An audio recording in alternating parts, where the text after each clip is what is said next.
Գառնաչո էին առնում, որը կյանքում մի հատ մկրատ գոլ է խփել։ Արտետայի թիմը բարդագույն խաղում կարողացավ հաղթել Բորմութին, որտեղ փայլեց Դեկլան Ռայսը, բայց ավելի խելացի գտնվեց Խաբի Ալոնսոն Ռեալ Բետիս խաղի ժամանակ։ Քրիստիանո Ռոնալդուն կրկին անհարմար վիճակում է հայտնվել։ Իհարկե, այս աղջիկը բողոքում է, որ իրեն թույլ չեն տվել մտնել ստադիոն Հալալա Գարսիային, չնայած կռիսի թաթերը, ձեռքերը շատ կարճ են։ Կատալոնական էսպանյոլին կռիսավարի քաշեց Խուան Գարսիան, Ամորիմին ու Մարեսկային էլ իրենց ղեկավարները։ Ողջույն բոլորին։ Մենք պատրաստել ենք հերթական թողարկումը, այսինքն չենք քաշում ձեզ։ Ու ընդհանրապես չենք քաշում։ Առավոտ Աչքերը բացում են բոլորը, բացի Էնցո Մարեսկայից եւ Ռուբեն Ամորիմից։ Գիշերվա ընթացքում նրանց գլխից խփել են դոնե։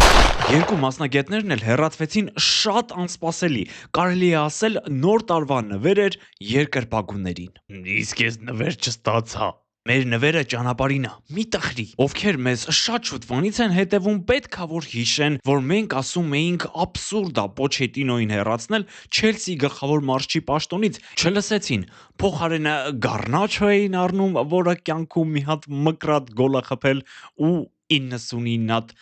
օպերացիա արել։ Լիամ Դելապեն առնում, որը էլ չեմ ասում գոլ խփի, 1000-ից մեկը դաշտ մտնում, հենա Սիթիի դեմ խաղում էլ մտել էր ու կեղտոտ պահվածքով աչքի ընկավ։ Իրան արի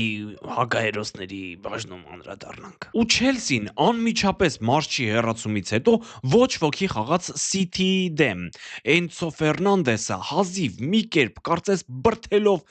գոլ խփեց ու ոչ ոքի ապահովեց լոնդոնցիների համար։ Իսկ Սիթիի համար սա երկրորդ անընդմեջ Նիչյան էր, Սանդերլենդի հետ էլ 0-0 էին խաղացել։ Այդ խաղից հետո բաժակը կիսով չափ լիքն է, թե դատարկ հարցի ալտերնատիվ տարբերակին շատ պոզիտիվ պատասխան տվեց Պեպ Գվարդիոլան։ Դուք Սանդերլենդի հետ խաղում երկու միավոր կորցրիք։ Մենք մեկ միավոր վաստակեցինք։ Այդ տենց հատիկ առ հատիկ միավորները հավաքելով շարժվում են առաջ, բայց ավելի ու ավելի են հետ մնում Արսենալից։ Զինագործները արդեն 6 միավորով են առաջ Սիթիից ու Վիլլայից իհարկե, ու սա չեմպիոնության է նմանվում։ Աչքով չտաս, հա։ Աչքիս վրա։ Արտետայի թիմը բարդագույն խաղում կարողացավ հաղթել Բորմութին, որտեղ փայլեց Դեկլան Ռայսը, բայց ամեն ինչ սկսվել էր Մագալայեշի ֆանտաստիկ փոխանցումից։ Բայց մի քանի րոպե հետո սխալը ուղեց ու Արտետայի սիրտը հովացավ։ Բայց եթե Միկելի սիրտը հովացած է, ապա Ամորիմի եւ Մարեսկայի հեռացումներից հետո մարզիչներ կան, որ ցայտնոտի մեջ են ընկել։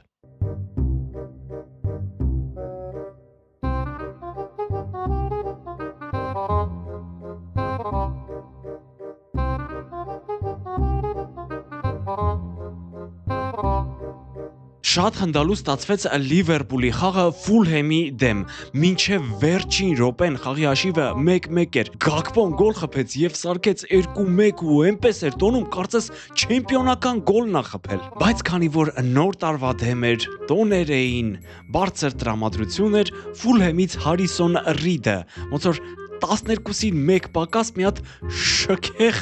նվեր էր պատրաստել մերսիսայդցիներին։ Read from distance. Հյութեղ հարված, որը լուրջ հարցականի տակ է դնում Լիվերպուլի ամրությունը։ Այս ոչ ոքին սլոտի համար նույնն էր, ոնց որ 10 լիտր գարեջուր խմած հասնի զուգարանի մոտ ու Դե ցրտին պահելը բարդ է, աղբեր։ Վերջին օրերին Երևանում էլ շատ ցուրտ է, բայց դուք ջերմացրիք մեզ ձեր մեկնաբանություններով Կիլիանի մասին։ 50-ից ավել կոմենտ ու գրեթե բոլորը գրագետ, հայատար, սիրուն շարադրմամբ մի խոսքով շատ հաճելի էր։ Սա խոսում է մեր լսարանի ինտելեկտի բարձր մակարդակի մասին։ Պահեք այդ նշաձողը, որովհետև դա շատ կարևոր է։ Իսկ հաղորդությունը հաղթել է Գորը, որի հայրն էր եկել գիրքը վերցնելու։ Գորջան, շնորհավորում եմ եւ անպայման համոզված եմ, որ ապագայում ավելի բանիմաց եւ կրեատիվ ես լինելու։ так держать։ Բայց ես էլ էի կոմ գրել։ Հա, որ գրել էիր Մբապեին մի անգամ էլ բան ասես է վիզս կջարդեմ։ Էդ հայրեն քեյբր չունեմ քալոտ էսելի։ Բայց ավելի խելացի գտնվեց Խաբի Ալոնսոն Ռեալ Բետիս խաղի ժամանակ։ Արքայական ակումբը հաղթում էր 3-0 հաշվով։ Ու պատկերացրեք, դրանից հետո Բետիսը սեղմել էր Ռեալին, անգամ գոլ խփեց։ Ես նայում էի խաղն ու ասում. Միթե էսա Ռեալը սենց պաշտպանվում է անգամ Բետիսի դեմ, մեկ էլ լավ էր։ Փոխարինումներ դաշտ դուրս բերեց Ալոնսոն Գյուլերին թարմ ոտքերով եւ Մաստանտուոնոին թարմ գլխով։ Արդյունքում Ռեալը շարունակեց խփել ու հաղթեց 5-1 հաշվով։ Փոխարինվողներից էր նաեւ Վինիսիուսը, որը կրկին դժգոհ էր։ Երևի թե այսինքն չգիտեմ ինչից։ Գողացավ արա, հիմա էլ էսի գողացավ գոլերս։ Սա մեր երևակայությունն է, թե ինչպես է արձագանքում բրազիլացին Գոնսալո Գարսիայի հետրիկին։ Այն դեպքում, երբ ինքը վերջին անգամ գոլ է խփել, երբ Տրոյան էին գրավում։ Իսկ ավելի մանրամասն կարող եք նայել մեր Instagram, TikTok-յան էջերում, այնտեղ շատ ավելի մանրամասն է մեր երևակայության բլբլթումը։ Իսկ Գոնսալոն փոխարինել էր Կիլիան Մբապեին, մի հատ աչով, մի հատ ձախով, մի հատ գլխով, ոնց որ լրիվ Ռաուլ Գոնսալեսը ելնի ախպեր։ Իսկ Կիլիան Մբապեն կարծես տրիբունայից խաղին նայելով շատ գոհ էր, կարծես ասում էր վերջապես մեկն էլ կլինի, որ գոլ կխփի, եթե իհարկե թողնեն տղային հիմնական կազմում։ Իսկ դուք ինչ կասեք, կուզեք, որ նա սաստավ մնա։ Գրեք մեկնաբանություններում։ Մինչ դուք գրում եք, ես ծանոթացնեմ ձեզ առաջիկա խաղերին, որից հետո հակահերոսների եւ հերոսների ծաղկաբույլն է, որտեղ շատ հետաքրքիր դրվագներ կան։ Հունվարի 7-ին Իսպանիայի սուպերգավաթի շրջանակում Բարսան կընդունի Ատլետիկին, Անգլիայում Սիթին կընդունի Բրայթոնին։ Հունվարի 8-ին Մադրիդյան դերբիի կրկին Իսպանիայի սուպերգավաթի շրջանակում Ֆրանսիայում սուպերգավաթը կվիճարկեն Պարի Սեն-Ժերմենն ու Մարսելը, Իտալիայում Միլանը կխաղա Ջենոայի հետ։ Առաջին հակահերոսը Բենջամին Շեշկոն է, ու այստեղ ընդհանրապես խնդալու բան չկա։ Նայեք, United-ը ինձ ոչ մի կողմից բարեկամ չի գալիս։ Արա, բայց այդքան շատ փողով մի կուբել չկա այդ տախտակը, որ առել է։ 4-5 ամսվա ընթացքում ընդամենը 2 ճլորած գոլ։ Լավ, էդ էլ մի կողմ։ Արա, ինչի է ինքը այդքան դախ։ Ինքը մենակ թռնող տղա է։ Մեկ այլ դախ էլ այդպիսի Չելսիում կա, որը կեղտոտ արարքով աչքի ընկավ Սիթիի դեմ։ Դրանով է մենակ կարում աչքի ընկնի։ Մեկ էլ փող ստանալուց է աչքի ընկնում։ Այդ Բլանդինգեն Խուսանովի հետ պայքարը պարտվելուց հետո լոմ կանկած բրթուն գցում է տղուն։ Համոզված եմ, որ Գուարդիոլը ելներ հաստատ տենց բան չեր անի։ Ինչա տղեն ուզբեկա պտի տենց բրթեք գցեք, հեսա գնում է աշխարհի առաջնություն խաղա, արա այ։ Մեկ ուրիշ կիլդիմ գրանցվեց Լացիո Նապոլի խաղի վերջում, երբ ռոմեացիները պարտվում էին 2-0 հաշվով։ Մարուշիչը Լացիոից ու Մացոկին Նապոլիից հանկարծակի կպան ու դա կարող էր մեծ կռիվ դառնալ, եթե չլիներ Անտոնիո Կոնտեն։ Ուրեմն առաջին անգամ պատմության մեջ կռիվ ա լինում, որի մեջ Կոնտեն կա,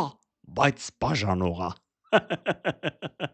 Բայց իհարկե բռնությանը դեմ ենք։ Մի արեք ապեր։ Քրիշտիանո Ռոնալդուն կրկին անհարմար վիճակում է հայտնվել։ Իհարկե գլոբը ասում է սա սովորական է, բայց ես այդպես չեմ կարծում։ Հա, բա ինքը շատ էմոցիոնալ է։ Տեսնենք։ Ալ-Նասր Ալ-Հիլալ խաղից հետո, որը Ռոնի պարտվեցին 3-2 հաշվով, Ալ-Հիլալի սպորտային տնօրեն ազգության պորտուգալացի Պաու Պեդրոն վազում է իր դարպասապահին հաղթանակի կապակցությամբ շնորհավորելու։ Ուղղակի Ֆելոին ու Ռոնիին շատ քիփ է վերցնում ու ստեղծում է վթարային իրավիճակ։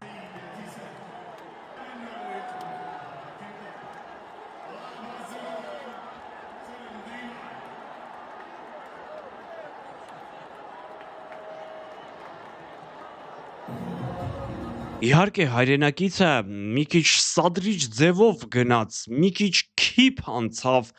բայց ուր մնաց պրոֆեսիոնալիզմը, պարտությունը ընդունել կարողանալը։ Իսկ Ֆելոն վերջնականապես ապացուցեց, որ եկել է Ալ Նասր որպես Ռոնալդոյի ճուտ, ինչպես Դեպոլը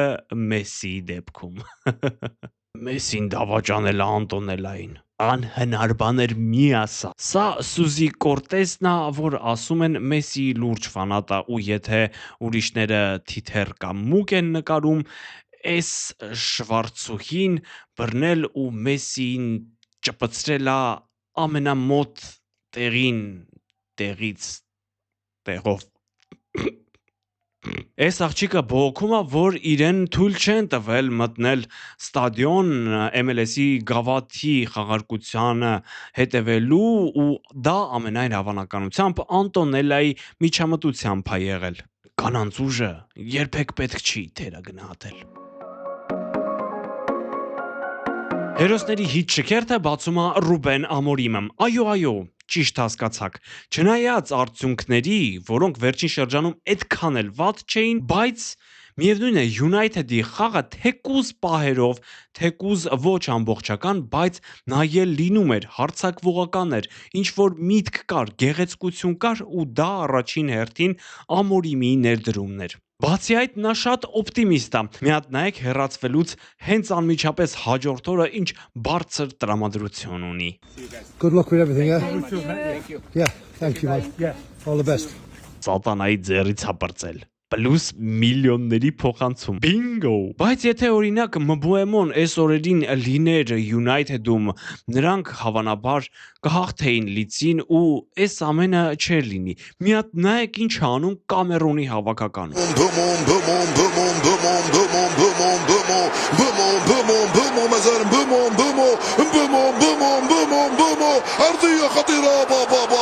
Կամերոնն ու Մարոկոն Աֆրիկայի ազգերի գավաթի 1-8 եզրափակում են։ Ես արդեն ասել եմ, թե ով կհաղթի, չնայած շատ հավասար զույգ է ոնց երևում է։ Աֆրիկայի ազգերի գավաթը մոտենում է եզրափակիչ փուլին ու այստեղ փայլում է Մարոկոյի հավաքականը, որի իսկական առաջատարն է դարձել Բրահիմ Դիասը։ Ամեն խաղին գոլ կամ գոլային փոխանցում է գրանցում, շատ լավ ազդեցություն ունի գրեթե բոլոր խաղերում ու անկեղծ ասած մենք սպասում ենք Մարոկոյի չեմպիոնությանը ու ես չեմ հասկանում, թե ոնց այս տղեն չի խաղում Ռեալում։ Անկեղծ եմ ասում։ Էսպանիոլում ամիսներ շարունակ սպասում էին այսօրվան։ Խուան Գարսիան վերադարձավ, բայց արդեն որպես Բարսելոնայի խաղացող։ Oh no! Տրիբունայում լիքը կռիսներ կային։ Արա դրանք պաստառներ էին։ Տենց պաստառ պահողը մինիմում կռիս է։ Մոռացան, որ աստվածացնում էին այդ տղուն։ Բայց հերիքա, ընդամենը մեկ քայլ կարիերայում դեպի առաջ ու վերջ, դավաճանես կռիս։ Հալալա Գարսիային, չնայած կռիսի թաթերը, ձեռքերը շատ կարճ են, բայց նա փրկում էր Բարսային։ Փրկեց։ Այդ որից է տենց համեստ դարձել։ Միայն այս սեյվերը հնարավորություն տվեցին Բարսային ուղղակի հաղթանակը պոկել Էսպանյոլի բերանից։ Խաղավերջին խփեցին ընդամենը 2 գոլ եւ կրկին առաջատար են։ Ու խաղից հետո կոմենտները գնացին Գարսիայի հասցեին։ Ու այդ ամենը տքնաջան, այո հենց տքնաջան մարզումների շնորհիվ։ Buona, árabe. Venga, va. Llega Rafa, for. Ya estás grabando. Va, una y una. ¿Vas a grabar? Ya estás grabando.